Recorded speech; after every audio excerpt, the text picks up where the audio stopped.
All right, let's get right into it. We've got the Golden State Warriors taking on the Brooklyn Nets tonight. But for both of these teams, the real story might not be the game plan. It's about who is even healthy enough to play. So we're going to break down this pre-game injury brief and see who's in, who's out, and how this whole matchup is going to shake out. You know, to really get what's at stake for the Warriors tonight, you have to know what just happened to them. The vibe is tense. They are coming off an absolutely brutal loss to the Raptors, and this quote right here, it just says it all. Blowing a late double-digit lead, oof, that's the kind of loss that just sticks with you, and it puts so much pressure on tonight's game. And there's no time to sulk, because here we are. It's the second night of a back-to-back, which is always a grind in the NBA. They're playing a Nets team with a losing record, sure, but as you're about to see, the Warriors are nowhere near full strength themselves. So let's start with Golden State. Their injury report is pretty long, and it's hitting them everywhere, from their veteran leaders to their key guys off the bench. First one up, and it's a big one, the veteran center. Al Horford, he is officially out. He will not be on the floor tonight. But here's the thing you got to know about this one. This isn't some sudden injury. For a guy like Horford, this is just smart planning. It's pretty standard for him. He just doesn't do back-to-backs. It's all about managing his health for the long haul. And he played well against Toronto, so this is 100% a planned day off. The Warriors are also going to be missing another big-time shooter. Seth Curry is confirmed out for this one too. Okay, now this situation is totally different from Horford's, and honestly, it's a lot more concerning. Curry's dealing with sciatic nerve irritation, and man, he has basically been a ghost this season. He's only played in 2 games. We haven't seen him on the court in nearly a month, and that is a huge loss for this Warriors offense. And now we get to the biggest question mark for Golden State tonight. Jimmy Butler III, he's listed as probable. He's got some low back soreness, and there's just this feeling that he hasn't quite looked like himself this year. Now, probable usually means the guy is going to play, but the real question is at what level? How effective can he be? The Warriors desperately need him out there, so his health is really the #1 thing to keep an eye on. But hey, the Warriors aren't the only ones hurting here.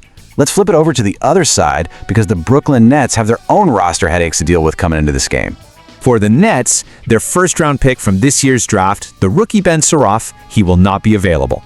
And why is that? Well, he's on a G League assignment. If you don't know what that is, think of it as a trip down to the NBA's minor league. Teams send young guys there, especially rookies, so they can get a ton of playing time and just get seasoned, get their reps in.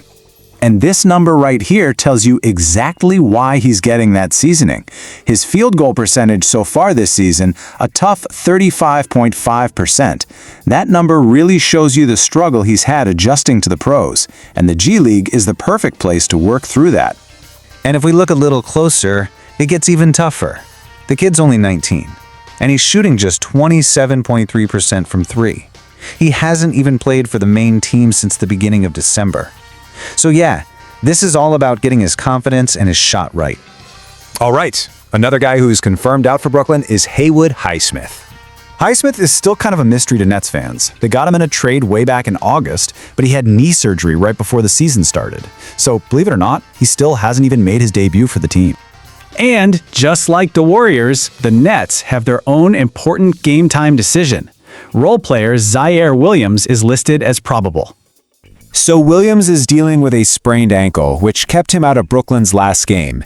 And now in his 5th year, he's really turned into a solid quality role player for them. Getting him back in the lineup would be a really big deal. So here's the bottom line. After you take out all the guys who are confirmed out, the entire story of this game really comes down to the 2 players listed as probable. And this really puts it all in perspective, doesn't it? You've got the Warriors on one side, just hoping Jimmy Butler III can play through that back soreness and give them a lift. And on the other side, the Nets are waiting to see if Ziaire Williams' ankle is good enough to go.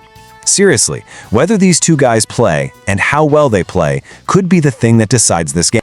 Which leaves us with the $1,000,000 question heading into tip-off.